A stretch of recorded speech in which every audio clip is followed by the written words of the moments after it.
Suponhamos que você viu alguns dos milhares de vídeos existentes aqui no YouTube a respeito de repetição espaçada e revisão ativa, dos canais que te fazem acreditar que essa é a melhor técnica de estudo que existe, e se você não utilizar ela, nada do que você fizer vai dar certo.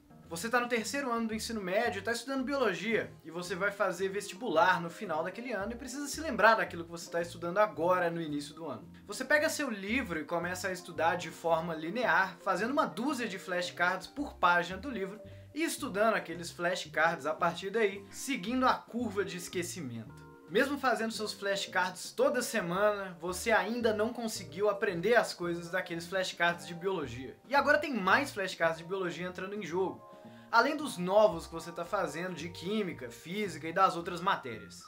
Você recorre à repetição espaçada como principal estratégia de estudo, mas em poucas semanas o número de flashcards na sua mesa já está na casa das centenas, e você perde o controle de quais flashcards deveria revisar naquela semana, e na semana seguinte mais uma vez. E a pilha de papel sobre a sua mesa só aumenta.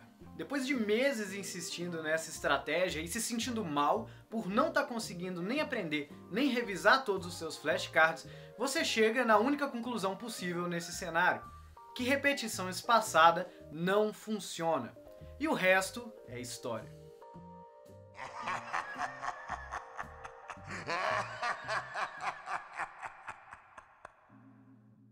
O problema que a maioria dos estudantes encontram ao usar as revisões ativas e a repetição espaçada é utilizar a técnica como se fosse a estratégia de estudo.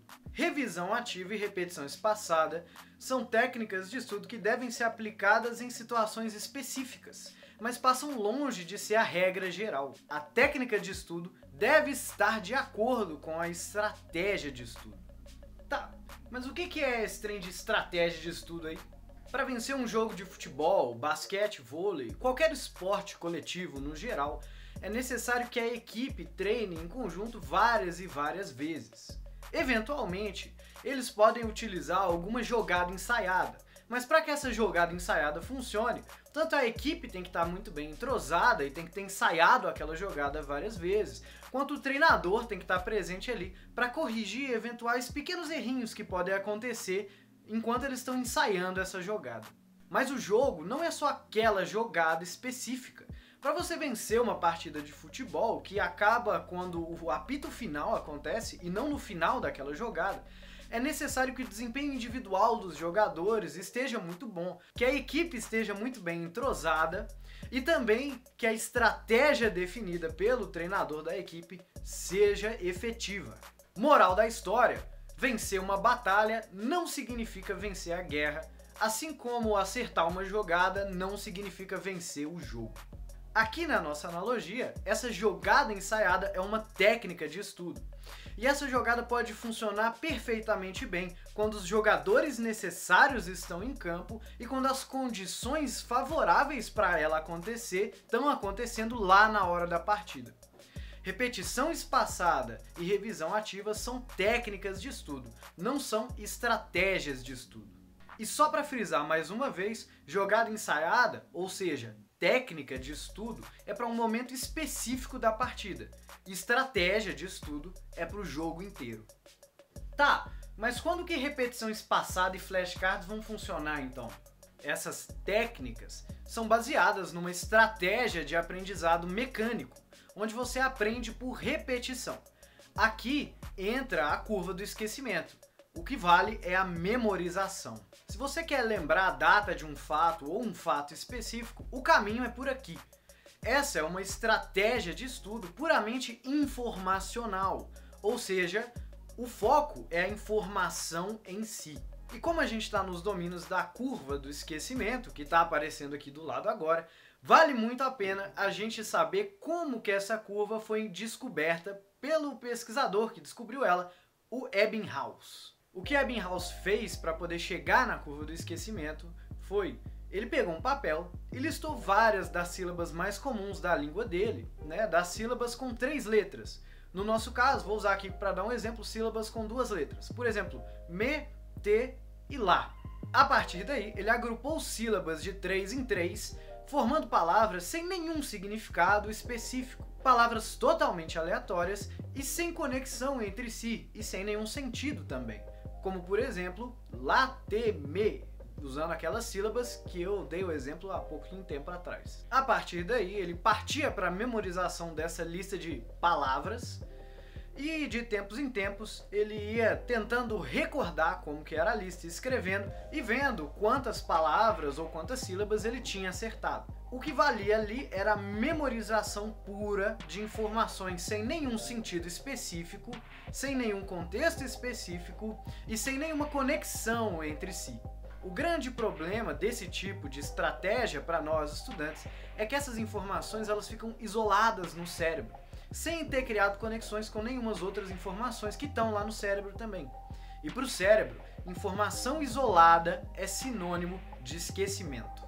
Na prática, é possível fazer com que a retenção de uma informação seja muito maior do que o que diz a curva do esquecimento, e eu garanto que todo mundo que está aqui assistindo esse vídeo é plenamente capaz de fazer isso. O mais longe que a gente consegue chegar é às vezes nem precisar revisar para uma prova ou para algum simulado específico, porque a gente ainda nem chegou a esquecer as informações que a gente estudou. E a chave para isso está numa estratégia de estudo relacional, onde a prioridade não é a informação em si, não é o conceito em si, mas como esse conceito isolado se relaciona com os outros conceitos. A prioridade aqui é estabelecer uma cadeia de relações e uma hierarquia de prioridades entre essas relações. Para isso, eu recomendo muitíssimo o meu vídeo da semana passada a respeito de pré-estudo.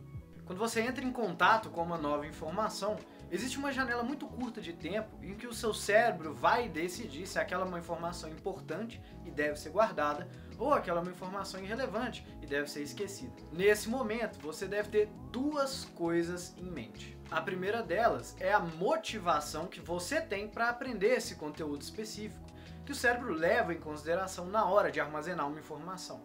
Você precisa saber o motivo pelo qual você está estudando aquela coisa.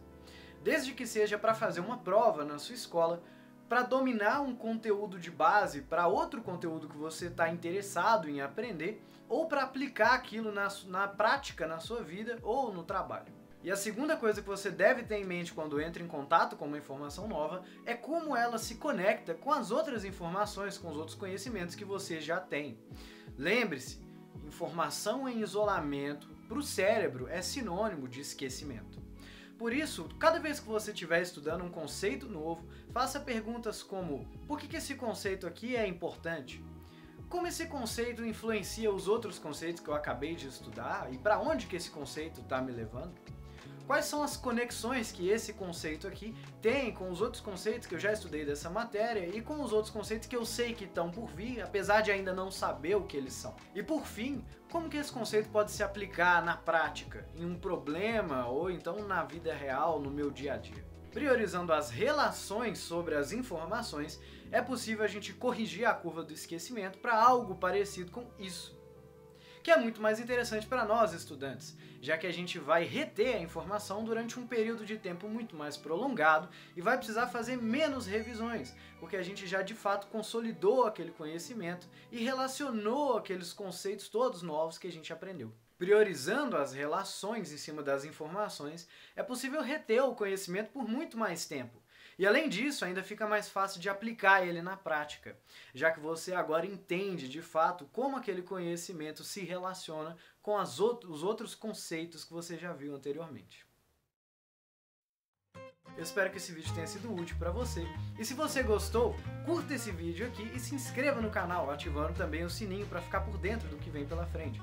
A gente ainda tem muito a respeito de aprendizado, estudo e memória para conversar, e as 3 semanas que passaram foi só o início de toda uma jornada de aprendizado que a gente está começando por aqui no meu canal. Portanto, muito obrigado pela sua presença, pela sua audiência, e nós nos vemos no próximo episódio do Quase um Físico.